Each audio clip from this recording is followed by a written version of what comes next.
Tonight on News Hour, many fear dead as farmers-herders clashes in Adamawa. 5 rescued from Abuja building collapse as police launch rapid response. Katsina government shuts down private health facilities over safety fears. And on the international scene, RSF militia accused of massacre in Sudan's Jazeera state. Hello there and welcome to the News Hour on Trust Television. My name is Sagir Ibrahim. Thanks for joining.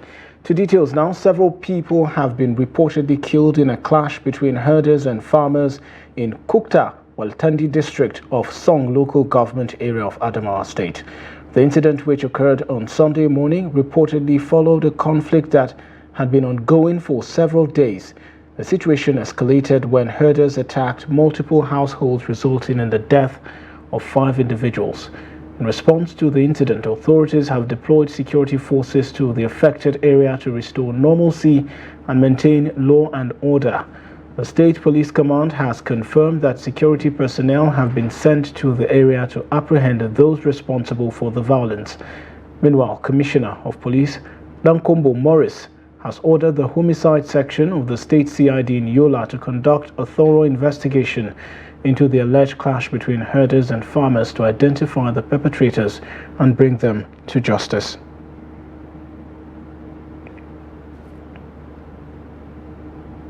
And joining us from Adamawa via telephone is our reporter Gibson Swadigo to give details on this development. Gibson, good evening. Welcome to the News Hour.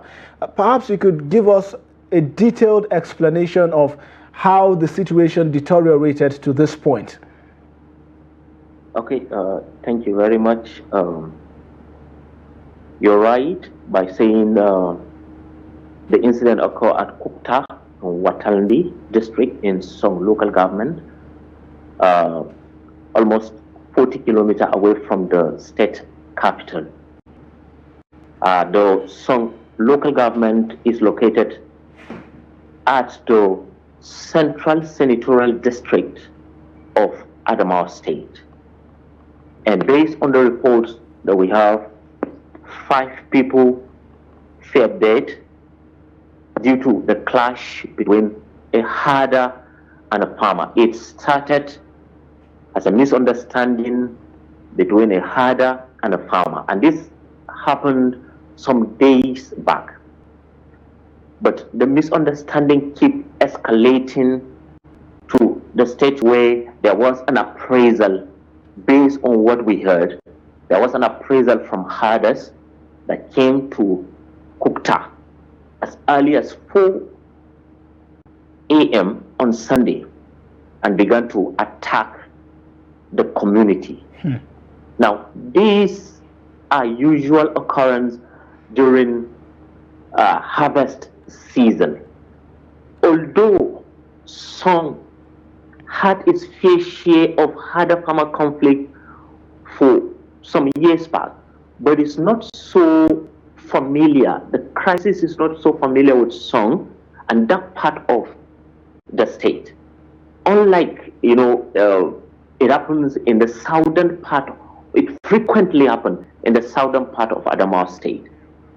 However, the recent one, it's the one that is opening this particular harvest season, because this like the biggest one at the moment where there is a conflict or a misunderstanding that resulted to loss of lives and property in a local government in Song, to be precise, not the usual fight that happens in the southern zone where you have hundreds of people killed as a result of the herder-farmer conflict.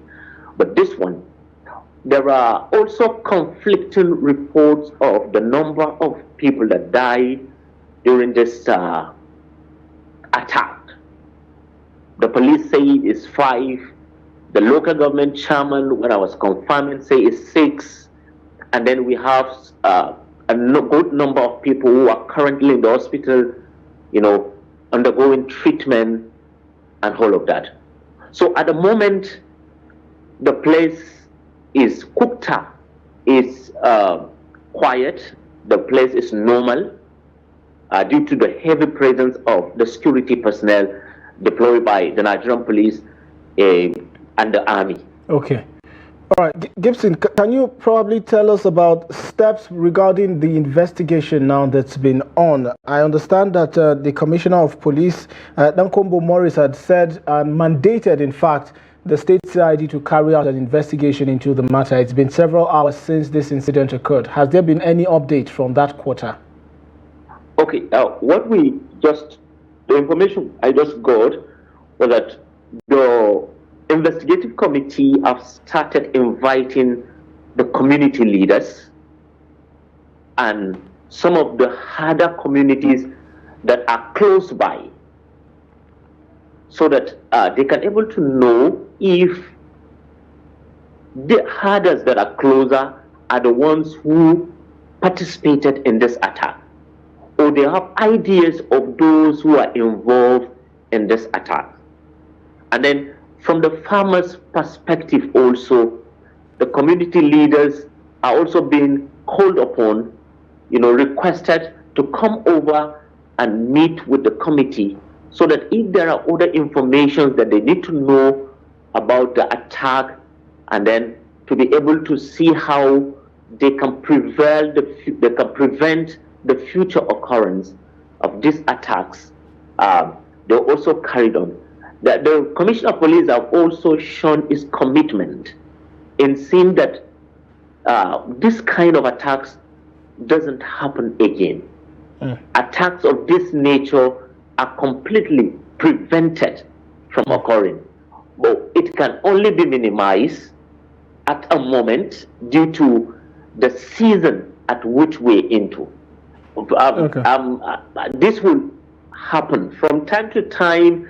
You hear of conflicts, attack and all that between herders and farmers in Adamawa State. This is a normal occurrence in this state at the moment. Okay.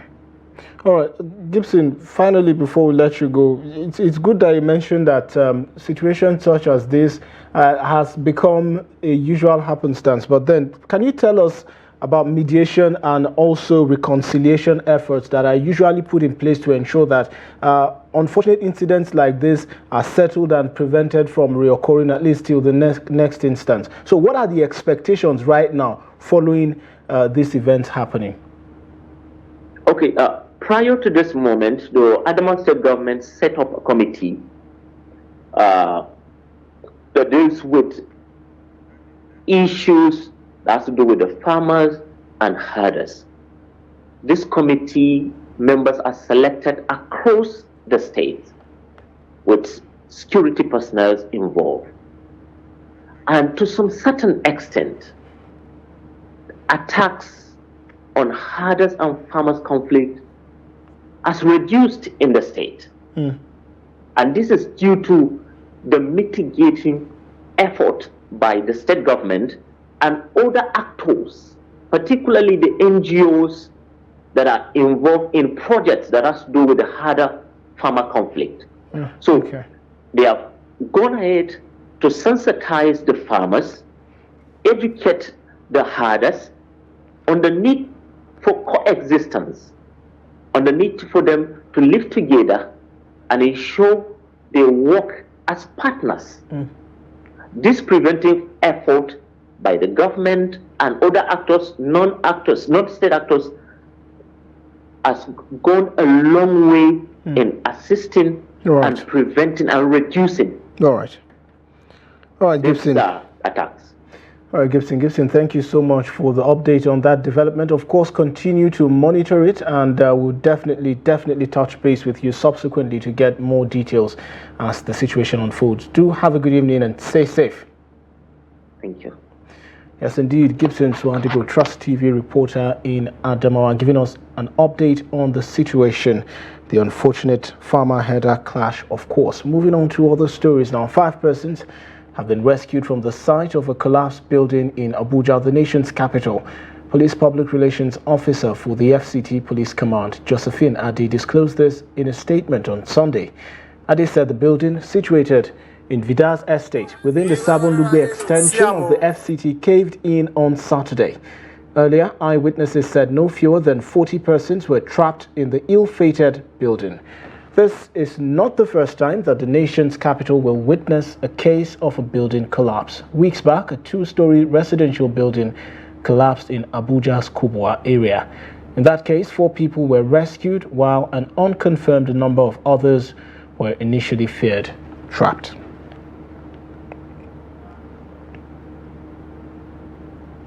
No additional bodies have been found at the site of Thursday's crash involving the Sikorsky SK-76 helicopter in PortHarcourt, Rivers State. This is according to the Nigerian National Petroleum Company Limited, the NNPCL. In its latest update on Sunday, the NNPCL spokesman Olufemi Shuneye said search and rescue operations by the relevant authorities at the site continues. Shuneye's NNPCL's Chief Corporate Communications Officer said about 5 bodies are still missing. Earlier, the Nigerian Safety Investigation Bureau said additional diving equipment and resources will be deployed to aid in the continuation of rescue efforts. So far, 5 bodies have been recovered, while 3 more persons remain unaccounted for. And meanwhile, the Nigerian Safety Investigation Bureau says 3 bodies and not 5 have been recovered from the scene of the helicopter crash in PortHarcourt, Rivers State. The Sikorsky SK-76 helicopter, operated by East Wind Aviation and hired by the Nigerian National Petroleum Company Limited, was carrying 6 passengers and 2 crew members when it plunged into the Atlantic Ocean near Bonny Finima off the coast of Calabar. Following the crash, the media has been awash with reports that 5 bodies have been recovered by emergency officials. Giving an update on the incident on Sunday, NSIB Director of Public Affairs and Family Assistance Bimbo Oladeji said though 2 additional bodies were located, they were however not retrieved. She noted that equipment has been deployed to conduct an underwater search and recovery of more bodies. Oladeji added that the Bureau is making progress in its investigation with support from a joint team of government agencies and private partners. The Bureau urged the public to refrain from speculation which can hinder and distract from the investigation and recovery efforts. Also, the National State Police Command says it has arrested one Abdul Karim Zakari over alleged kidnapping and collection of ransom. The command made this known in a statement by its public relations officer Rahman Nansel and made available to journalists in Lafia. The command said police operatives attached to 38 PMF Akwanga in collaboration with men of the Nasarawa Egon Division arrested Zakari of Komba Village, Wamba local government area of Nasarawa State this Sunday. The statement added that the sum of 547,000 naira was recovered as part of the ransom received by the suspect after kidnapping a Fulani man in Arubadu village of Nasarawa Egon local government area.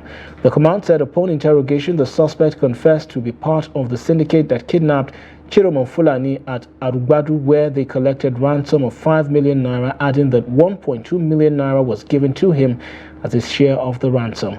The command added that this is as it has launched a manhunt for the other fleeing members of the syndicate. And the Nigeria Police Force has paraded 47 suspected criminals, including alleged notorious kidnappers, around the Oke-Ogun town of Oyo State. Our Trust TV's correspondent was at the parade exercise held at the Oyo State Police Headquarters, Eleyele, Ibadan, and now reports. The suspects were arrested on various offenses bordering on kidnapping, robbery, rape, hijacking, and other heinous acts. The Oyo State Police Public Relations Officer, Adewale Osifesho, said the 2 suspected robbers and kidnappers, who were fully armed, were caught on a herders' camp at Secretary, an area of Oyo State, dispossessing the herders of their valuables, adopting them while demand for a sum of 50 million naira for their release. We have recovered 1 AK rifle, 1 locally made pistol, 1 cutter-sized locally made gun, expended cartridges, and of course, the sum of 2,769,000, 1 Mack trailer, vehicles, motorcycles, 130,000 pieces of cartons of adhesives amongst our recoveries. While commending the efforts of joint security force in the area, PPRO noted that the police has commenced evaluation of the security structure of the area for a possible improvement, calling on parents and guardians to warn their wards against social disorder and lawlessness. The survivor further stated that the suspect and one other person that we are working with now then took turns in molesting and eventually raping her. And then she was released eventually from 48 hours. She was then released around 22:20. That's from 6:48. She was released around 11:20 p.m. It's my girlfriend. Actually, when I see her, I asked her that where she is going. And she said her mother sent her. So we gotta go out. And she said after we reach my brother's house, we dey inside room. He said she need Nutri-Milk and I buy it for her. So we gathered there inside room that day. I am a member of Black House. So after they just brought the hand for me. I don't know anything about it. So I now turned it to arches and I burned it. So that. Appreciating efforts of the journalists for the due reportage, he said the suspects have been prepared for hearing at the law court for due judgment as soon as the police completes its investigation.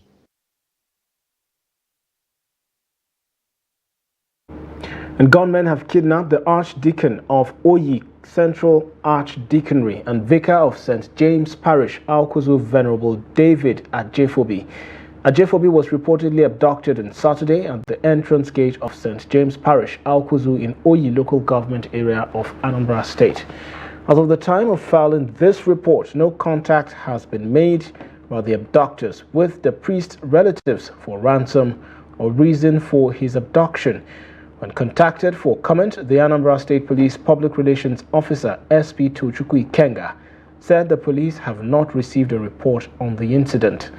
Meanwhile, the church has begun a prayer session for the safe release of the victim.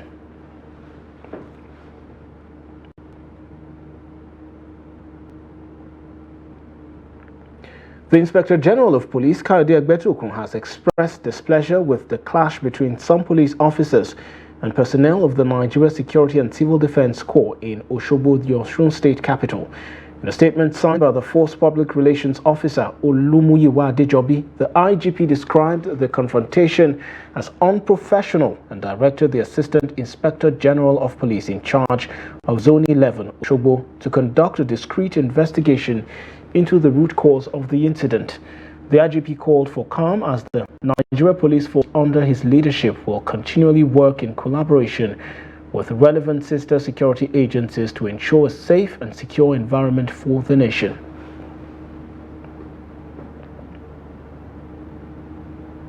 And recently, the Federal Ministry of Education implemented a policy restricting learners less than 18 from participating in external examinations like WAEC, NECO, and also JAMB. In its latest move, the ministry has directed the teaching of basic skills like sewing, baking, and others will begin in January of 2025 across the Federation. While in Makurdi, the Benue State capital, school administrators have been reacting to the pronouncement by the Apex Education Regulator in Nigeria. Trust TV's Jimmy Adzande brings details. The skills acquisition programs, according to the Federal Ministry of Education, are targeted at learners at the basic levels, namely Basic 1 to 9 or Primary 1 to JSS 3. The school administrators admitted why it appears like a good policy, it may only be an illusion. It should be all modalities set on ground. I mean, I went through these courses. I saw there are courses that involve both human resources and other resources involved. So if the resources are not put in place, I don't think that will be achievable. And those days, those people, the divisional engineer will be a diploma holder. They constructed bridges in the local villages, and those bridges are still standing there up to today. But now we have engineers. They are constructing such bridges. They are collapsing. So what is happening? And the government is not realizing this. They will make a policy, but it will be a verbal one, no actual implementation. That is the problem.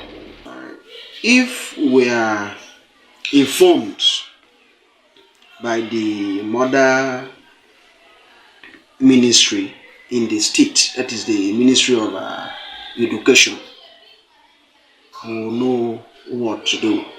But on a general note, I can see it's a very welcome development. They argue that most times the plan of government does not take into account the fact that most schools are privately owned and are constitutionally in operations. They also underscore the importance of the skills acquisition program if properly introduced. Yes, they are not encouraging the private sector. But I want to tell you, without the private sector in the education sector, education wouldn't have been anywhere in this country to write home about. Come to Benue State.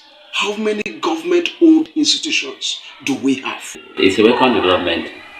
I think going by the current situation in our country, where we don't have white-collar job for graduates and even school dropouts, I think if that is implemented and is done in a way to help the children and even parents who the children are dependent on. Technical schools are very, very important in every government. If you look at what is obtainable in advanced countries like UK, USA, France, and the rest, and even upcoming countries like Brazil, India, China, if you look at their technological literacy level, if you look at the people that are literate, like the advanced countries, they have from 25% to over 30%. With countries like China making skills acquisition a basic component of education, it is expected that this proposal will be effective to dissuade the hitherto over dependence on paper qualification in Nigeria and encourage self-reliance and employment opportunities for Nigerians. Jimmy Azandi, Trust TV News, Makurdi. The National Drug Law Enforcement Agency, the NDLEA, says its operatives have intercepted some hard drugs concealed in soles of shoes and hair attachments heading to the United States and some parts of Europe. Announcing this in a statement on Sunday, NDLEA spokesman Femi Babafemi said the consignments were seized by the Anti-Narcotics Agency at the Murtala Mohammed International Airport, MMIA, Ikeja, Lagos. The statement said a total of 2,118 pills of tramadol concealed in soles of 13 pairs of shoes going to Cyprus were seized at the export shed of the Lagos airport on 12 October 2024, adding that an additional 380 tablets were recovered from the home of the sender, Okinwa Kelvin Uchenna, during a follow-up operation in Enugu on Thursday, 24th October. It added that a cash of 968,880 naira and a Toyota Avalon car marked UWN 389 AS were also recovered from the suspect at the time of his arrest. In the same vein, a total of 26,250,000 pills of tramadol as well as 580,400 bottles of codeine-based syrup worth over 16 billion naira in street value were intercepted by NDLEA operatives during 100% joint examination of watch-listed containers with men of customs service and other security agencies at the Tinkan Port in Lagos and PortHarcourt Port, One, River State, between Tuesday 22nd and Wednesday 23rd October.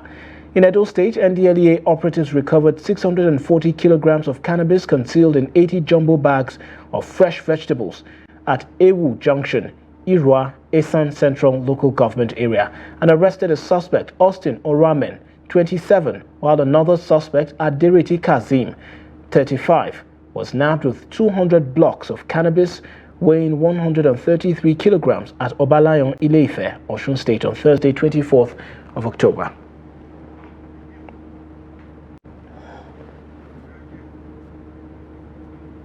This is the News Hour on Trust Television, coming up shortly. Educationists encourage extracurricular education activities for improved learning. This and of course much more stories when we return. Join us again.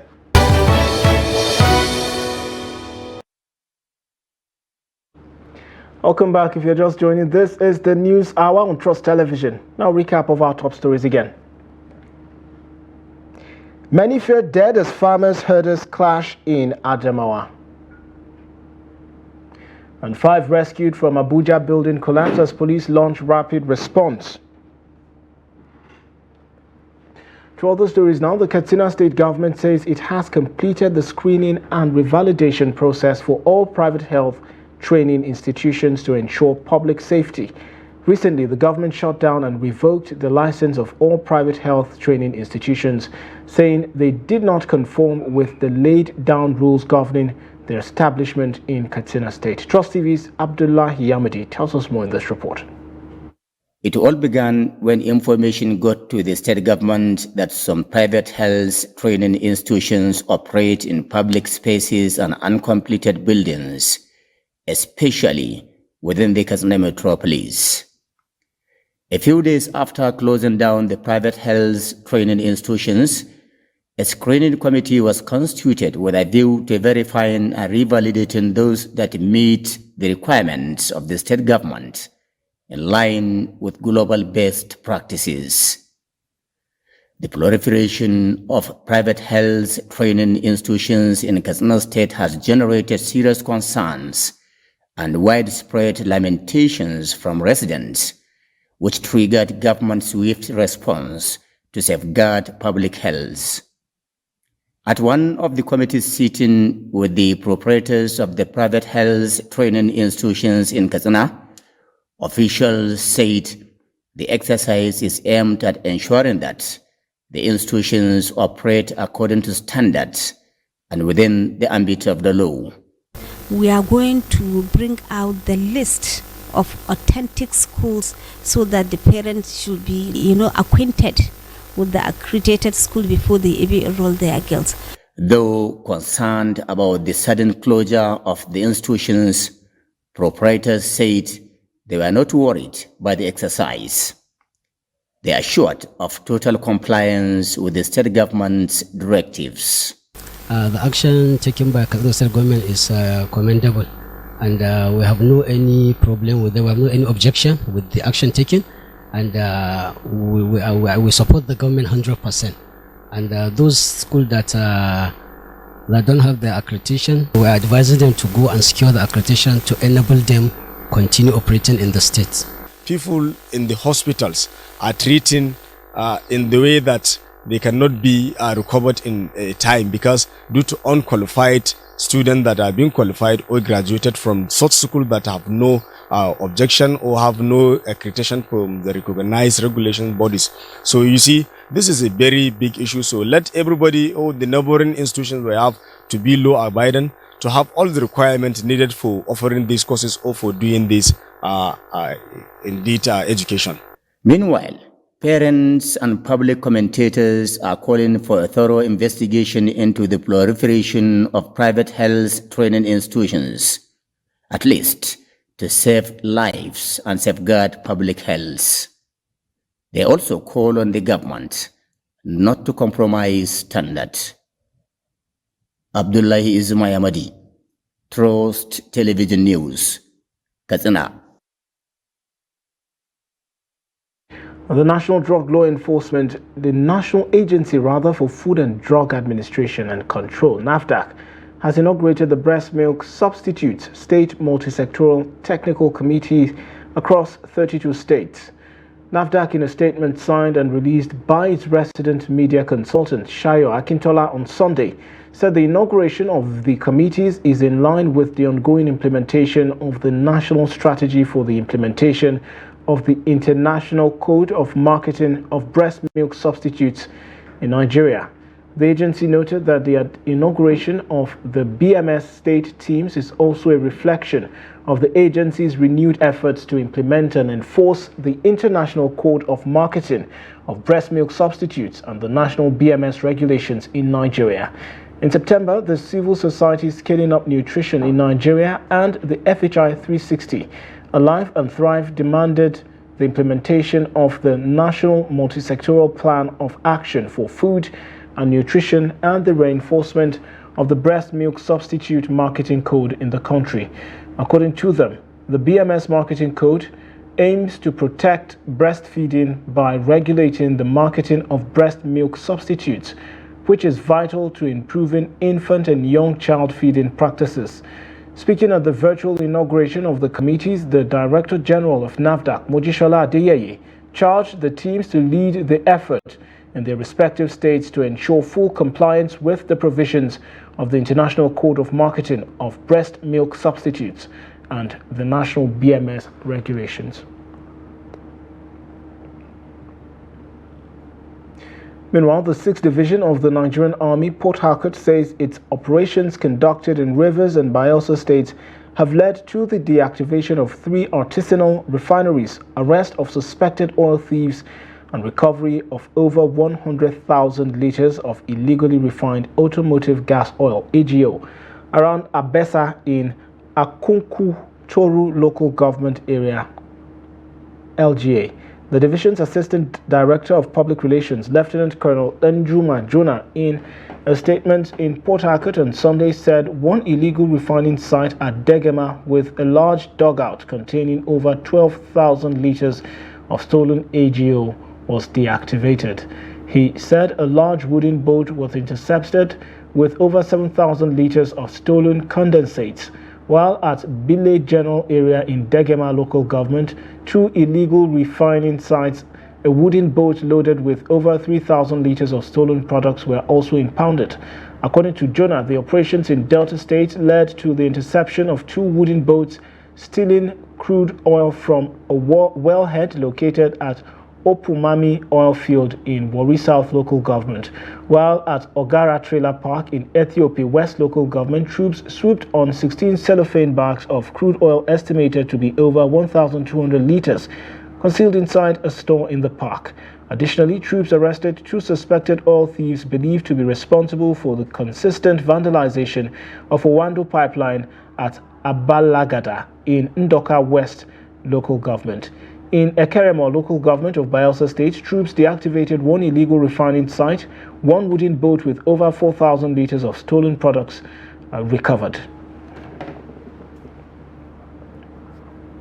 And a police inspector serving in the anti-cultism tactical squad of the Enugu State Police Command has been arrested and detained for the alleged murder of a male traditional Ogene musician, Okezie Chikezie Mba, popularly known as Igbo Ja.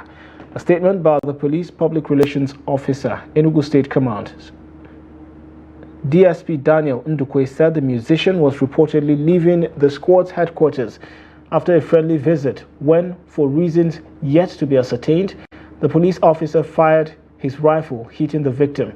The incident occurred around 8:10 p.m. on October 25, 2024, at the tactical squad's headquarters.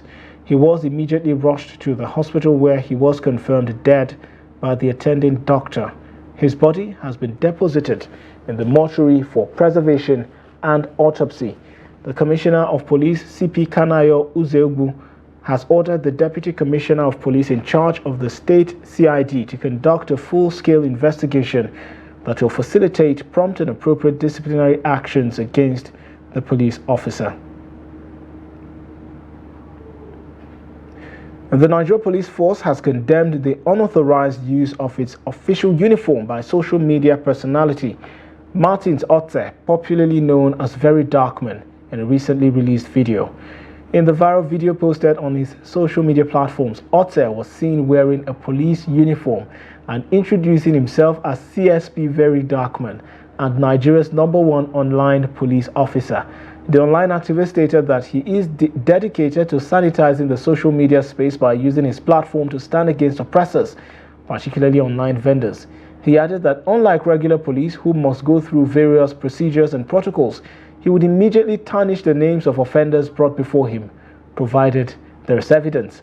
Reacting to the development in a statement on Saturday, police spokesman Muyiwa Adejobi said the force had launched an investigation to determine the source of the police gear used. Adejobi added that the force disassociates itself from the unauthorized portrayal of its officers in the video. And in a sweeping effort to reduce overcrowding in Nigeria's correctional system, 12 state governors have granted clemency to more than 1,780 inmates nationwide since January 2024. This coordinated approach to decongest correctional facilities has seen hundreds of inmates regain their freedom, supported by state chief judges and non-governmental organizations. The year began with a mass pardon of New Year's Day as the governors of Benue, Nasarawa, Gombe, and Taraba State released 96 inmates. On March 19, the Hertford Foundation, an NGO focused on justice reform, facilitated the release of 628 wrongfully detained inmates across Lagos, Ekiti, Delta, Ogun, and Rivers State. The efforts continued on April 9th as Katsina State Governor Diko Rada took action, settling fines to secure the release of 222 inmates, while Ogun State's Chief Judge, Justice Mosumola Dikpeolu, ordered the release of 49 inmates on April 29th and 30th. Other states also released pardoned inmates at various times in the year.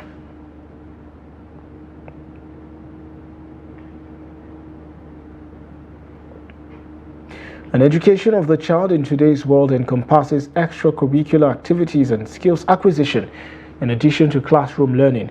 One of these extracurricular activities is the formation of school clubs which assist in developing social skills.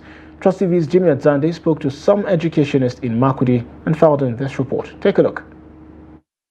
According to some educationists, children, especially those from Basic 1 to 9 or Primary 1 to JSS 3, are better equipped with skills to cope outside the classroom when they participate in club activities. I was a member of the press club also, and that helps me a lot in spoken English. And currently now I'm teaching English in this school that you are talking with me. So it is the responsibility of the government to make sure that things like that continue in our various schools, because it helps students to develop their potentials. Many say debating societies help shape learning skills and address fear or stage fright in learners. It helps a lot, and many students or people who are encouraged and they have the feeling to do it, they actually get something from it, and they perform very well, even in the higher institution. So it helps them a lot. It is an acceptable development, and I accept to the fact that this should continue in our primary and secondary schools, because it's also a way of developing our learners. They also have this inbuilt confidence in them to also face the outer society there, aside normal classes they have as per schooling hours. They agree that the education of the child should not be limited to the classroom. Some of us when we were coming up, I was given to reading because I like reading, had flair for reading. So anything I read, newspapers, how do you call it, novels and all that. Then there were nothing like internet or Android phones and all that and the rest. So some of us discovered ourselves at that level. So I flew that area. So at that level of primary school is a foundational level by which you can expose them to a lot of them, some to reading, some to visual and all these things. They tend to find themselves in some of this area. In Benue State, experts argue that most learners in the rural areas lack these activities that help shape their knowledge skills. They are calling on the school owners to do the needful by establishing clubs to ensure a holistic learning approach. Jimmy Azandi, Trust TV News, Makodi.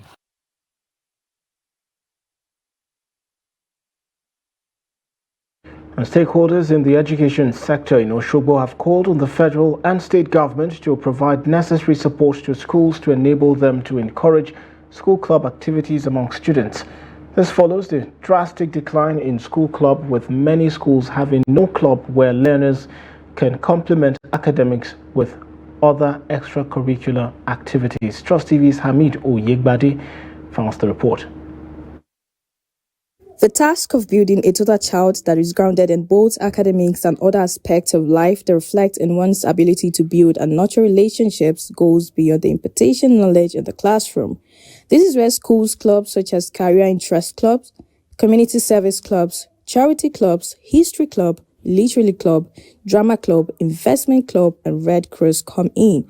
Activities in these clubs assist students to meet, mix, and work together with others from different backgrounds and cultivate the spirit of teamwork geared towards reaching the same objectives. However, while few clubs still exist in some secondary schools, the culture might be strained to other secondary schools where students are not introduced to school clubs.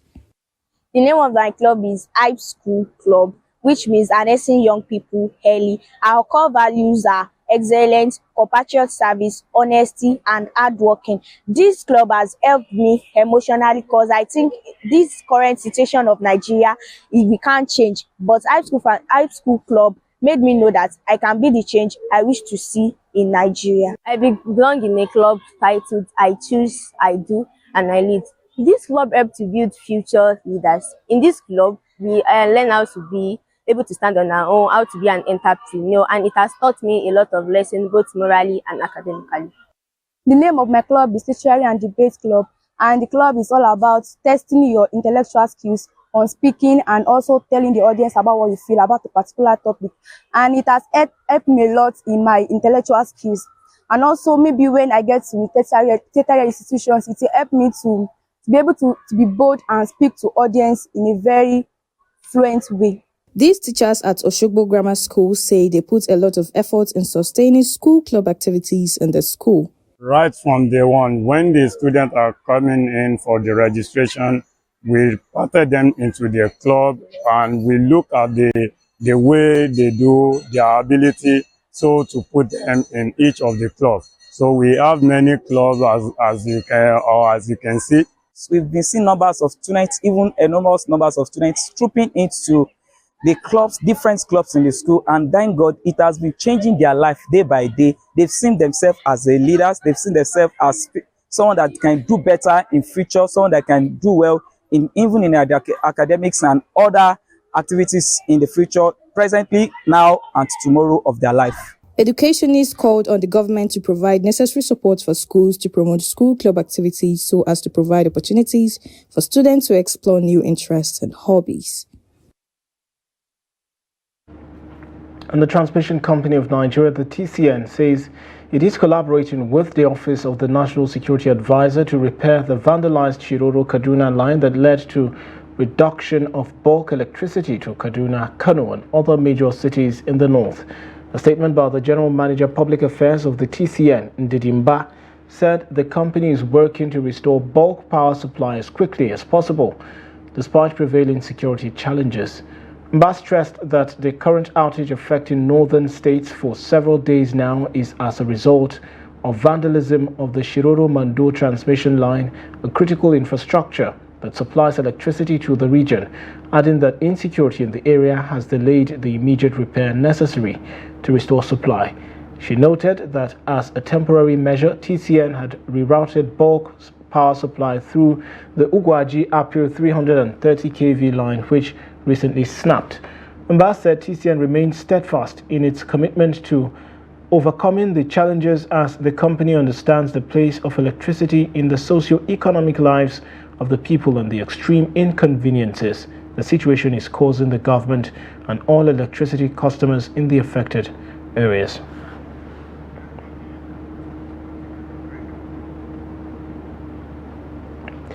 And in business, the Central Bank of Nigeria has announced that the Apex Bank is engaging at the highest level to facilitate Nigeria's removal from the Financial Action Task Force Grey List and Anti-Money Laundering Watch List by May 2025. This was disclosed by Deputy Governor of CBN, Ikezo, at a parley with diaspora Nigerians on the sidelines of the IMF meetings in Washington, D.C. The Financial Action Task Force added Nigeria to its grey list on February 24, 2024. According to the CBN, Nigeria has fulfilled all the requirements to be out of the grey list and expects to be removed by early 2025. In addition, the CBN Governor, Yemika Doso, emphasized that Nigeria's removal from the list was a key agenda during the bank's recent engagements and reiterated the bank's commitment to increasing remittances to $1 billion within the shortest time possible. He explained that his team engaged with leading international money transfer operators to boost inflows through formal channels.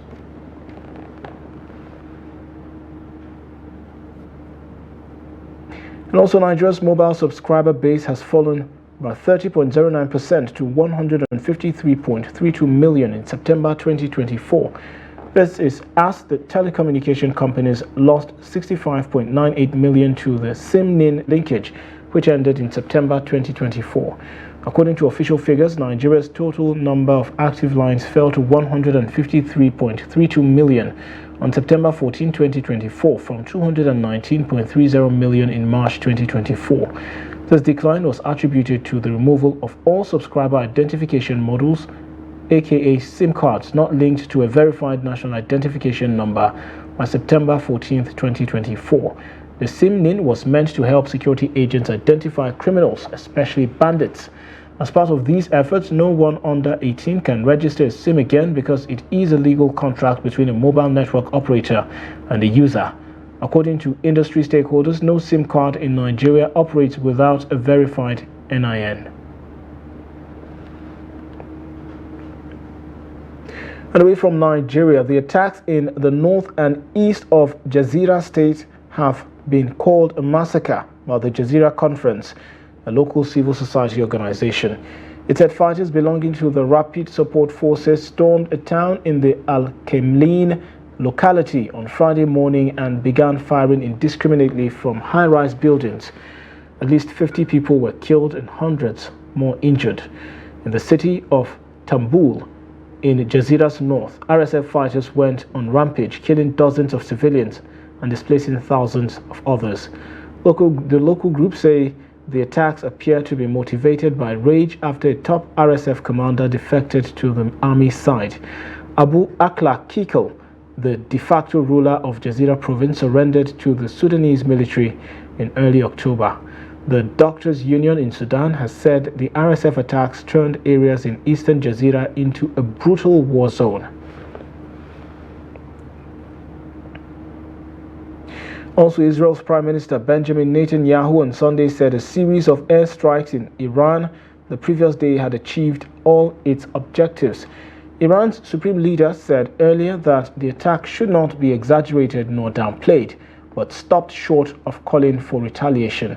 Meanwhile, President Abdel Fattah al-Sisi said on Sunday that Egypt had proposed a two-day ceasefire in Gaza to exchange 4 Israeli hostages with some Palestinian prisoners. The UN Security Council will hold an emergency meeting on Monday at Iran's request following Israel's deadly missile strikes in retaliation for an October 1 attack by Tehran. The Swiss presidency of the UNSC said on Sunday that the meeting would take place following the request by Iran, supported by Algeria, China, and also Russia.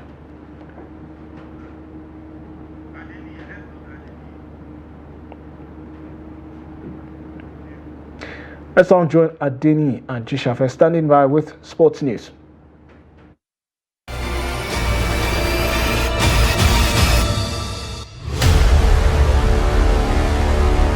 The Maiden African Fighting Championship had 11 fights at the Velodrome of MK Abiola Stadium in Abuja.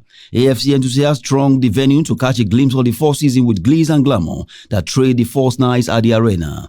The AFC 001 opening bout have Patrick in white and Tico Jacobs in blue. Face off in the lightweight division, Patrick started from the beginning dominating Jacobs in almost every second of the fight.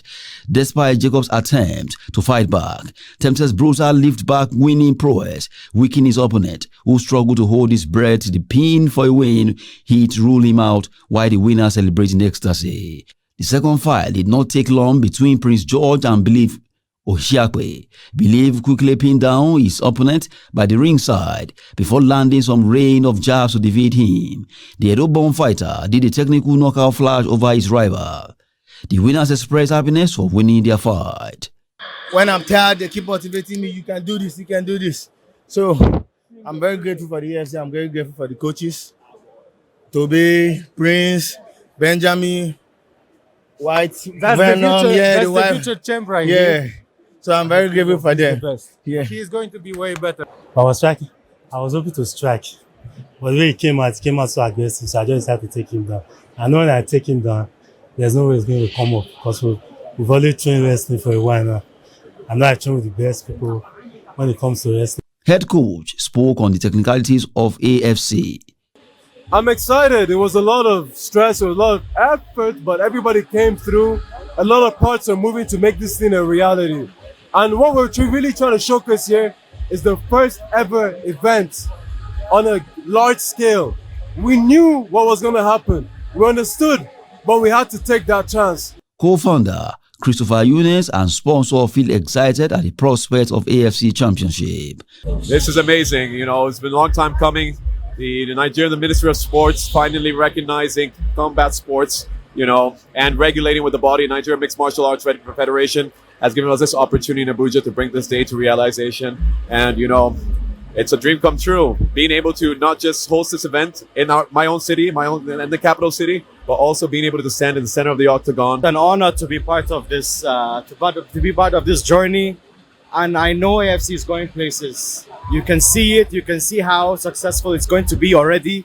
You can see the vibe inside this place. It's amazing. We're waiting for the fighters to come out and show us an amazing fight, you know. The dazzling fights from the AFC 001 has tickled the fancy of fans as they long for another blockbuster fight in 2025. That's Sport News. I'm Adeni Ajishafe.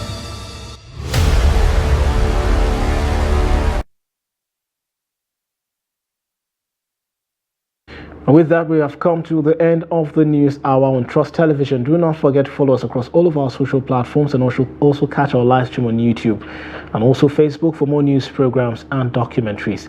My name is Sagir Ibrahim, and on behalf of the team, have a good night.